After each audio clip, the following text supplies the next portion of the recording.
Halo, Assalamualaikum warahmatullahi wabarakatuh. Selamat pagi adik-adik semuanya, bertemu kembali dengan channel Mengerti Ekonomi. Kali ini kita akan membahas soal SIMA UI tahun 2019 untuk submateri ciri-ciri pasar monopoli. Oke, kita lanjutkan saja soalnya. Mari kita lihat. Untuk soal nomor 14 ya. Ciri-ciri pasar monopoli adalah: 1. Menghasilkan barang yang unik. 2. Perusahaan selalu berproduksi pada harga lebih tinggi dari biaya marginal. 3. Kurva permintaan yang dihadapi perusahaan adalah juga kurva permintaan pasar. 4. Perusahaan monopolis dapat menentukan harga setinggi-tingginya. Oke, ini adalah model soal 1, 2, 3 itu ya. Akan jawab A jika 1, 2, 3 benar, B 1, 3 benar, C 2, 4 benar, D 4 benar, dan E jika semuanya adalah benar. Oke, akan kita bahas apa itu pasar monopoli. Ini saya gambar ada contoh kereta api, ya, ada listrik, perusahaan listrik negara ya. Oke, monopoli dikatakan sebagai pasar monopoli apabila struktur pasarnya hanya ada satu perusahaan atau produsen, ya, pembelinya banyak, dengan menghasilkan barang yang sifatnya unik, ya, tidak memiliki pengganti yang mirip atau pengganti yang sempurna semacam itu. Ya, kalau hanya satu perusahaan yang bisa menghasilkan barang yang semacam itu, maka konsumen tidak bisa memilih yang lain kan gitu. Ya, kayak misalnya untuk listrik itu kan sesuatu yang apa ya, yang dihasilkan oleh PLN itu kan sifatnya adalah belum ada pengganti sempurna listrik kan sampai sekarang kan gitu ya.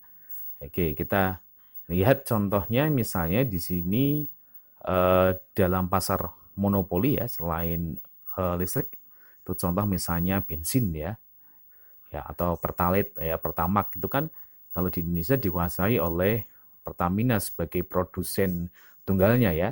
Ya, kalau di sebagian wilayah Indonesia ya, sebagian besar wilayah Indonesia, meskipun ada juga istilahnya yang menjual produsen dari produsen luar Pertamina, tapi itu kan terbatas, tidak di semua wilayah.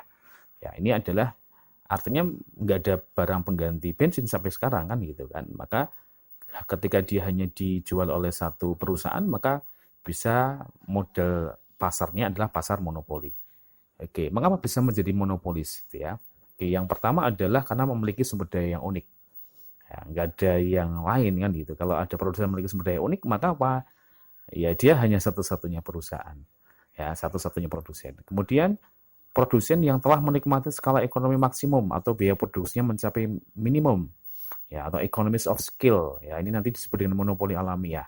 Jadi produsen yang berhasil memenangkan persaingan ya, sehingga dia bisa menciptakan biaya produksi yang minimum, ya, dan produsen yang lain akhirnya kalah kan gitu. Dan dia hanya satu-satunya penjual yang bisa menguasai. Oke, kemudian yang ketiga, monopoli karena adanya peraturan pemerintah atau undang-undang.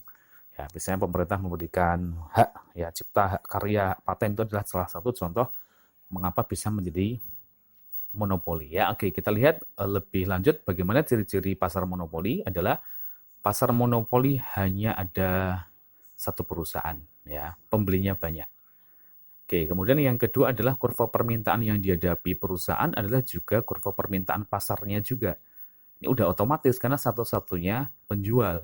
Artinya permintaan dari konsumen itulah akan menjadi permintaan pasar yang terjadi kan gitu. Tidak ada proses tawar-menawar di sini. Ya, ketika konsumen misalnya membutuhkan membeli, ya maka itu pasti akan terjadi, istilahnya harganya akan langsung disepakati kan gitu. Ya, ketika kamu datang ke SPBU, ya beli Pertalite Pertamax, ya pernah nawar nggak? Ya, Mas, Bu, ini bensinnya ya berapa, 2.000 aja per liter, boleh enggak kan gitu kan. Nah, dia cuma satu-satunya penjual kan, enggak bisa kayak gitu kan ya. Jadi ketika istilahnya konsumen membutuhkan barang, ya harganya sudah ditentukan oleh produsen ya. Nah, maka kemudian apa, konsumen karena mudah ya langsung membeli kan, artinya bahwa ketika konsumen meminta terhadap satu produk, maka akan langsung terjadi kesepakatannya, konsumen akan langsung. Maka dengan kata lain nanti ya, ini jadi ciri yang lain bahwa harga ditentukan oleh siapa? Produsen. Oke, tidak mempunyai barang pengganti mirip, ya, menghasilkan barang yang unik kan gitu. Ya, produk-produk semacam listrik, kayak semacam pertalite, bensin itu kan untuk saat ini di Indonesia masih unik kan, nggak ada penggantinya kan, listrik kan nggak ada penggantinya, ya. Kayak untuk nyalain lampu misalnya gitu kan, Lo kan bisa pakai obor Pak ya. Ya oke lah kalau pakai obor terang ya, tapi kan bisa seputih kalau pakai lampu listrik kan enggak juga kan gitu. Ya, untuk nyalain komputer bisa enggak? Enggak bisa ya, api ya, itu kan listrik yang bisa. Ya, api bakar komputer sih bisa ya. Ya, oke main-main aja ya. Oke, lanjut kita lihat di sini hambatan masuk pasar bagi produsen lain tinggi. Ya, ini susah masuk ke pasar ya.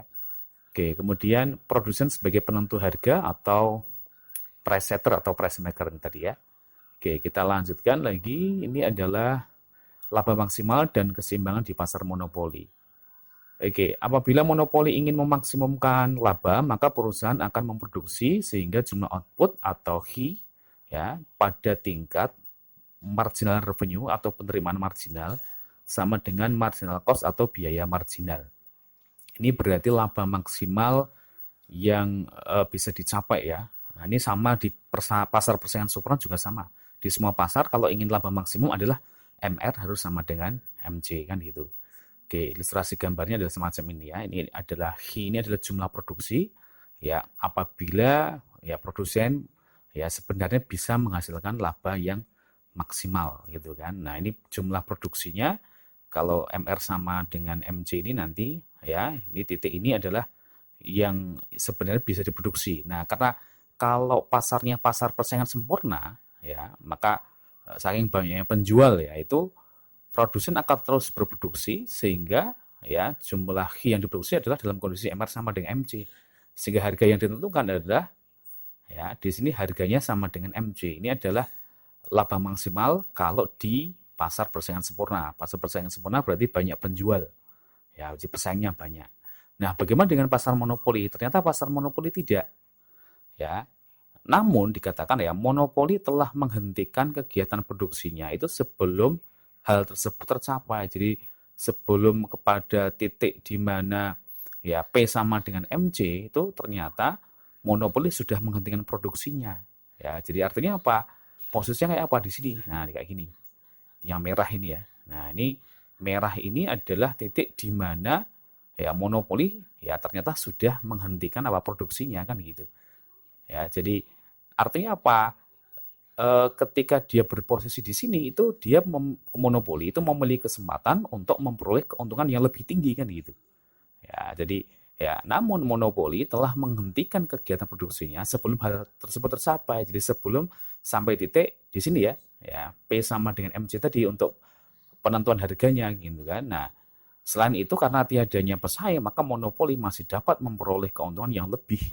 Ya, apabila monopoli mencapai kondisi ketika H yang diproduksi, ya P lebih besar dibanding dengan apa MC. Maka bisa dikatakan monopoli ya akan selalu berproduksi ya pada tingkat ya harganya ya untuk P-nya itu adalah di atas dari apa MC. MC di titik ini kan gitu.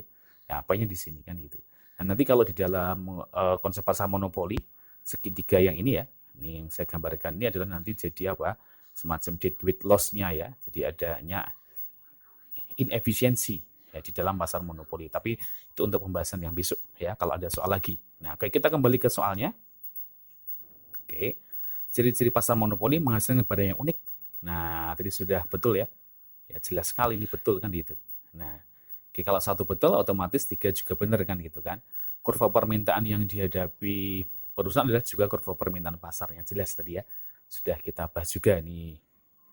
Ya, oke. Kemudian yang kedua, perusahaan selalu berproduksi pada harga lebih tinggi dari biaya marginal. Nah, yang ini ya penjelasannya tadi ya. Dari P lebih besar dibanding MC. Ya, betul juga. Kemudian oke yang keempat, perusahaan monopolis dapat menentukan harga setinggi-tingginya. Betul nggak itu kira-kira? Tidak ya. Loh, kenapa tidak? Meskipun monopoli itu sebagai satu-satunya penjual, ya, dia sendiri yang punya barang, dia menghadapi kurva permintaan yang bergerak dari kiri atas ke kanan bawah. Artinya konsumen berpotensi tidak mampu membeli ketika monopoli harga semakin tinggi dan tidak terjangkau. Jadi salah ya, nomor 4 adalah salah ya. Oke, jadi jawabannya 1, 2, 3 A ya. Oke, terima kasih. Assalamualaikum warahmatullahi wabarakatuh.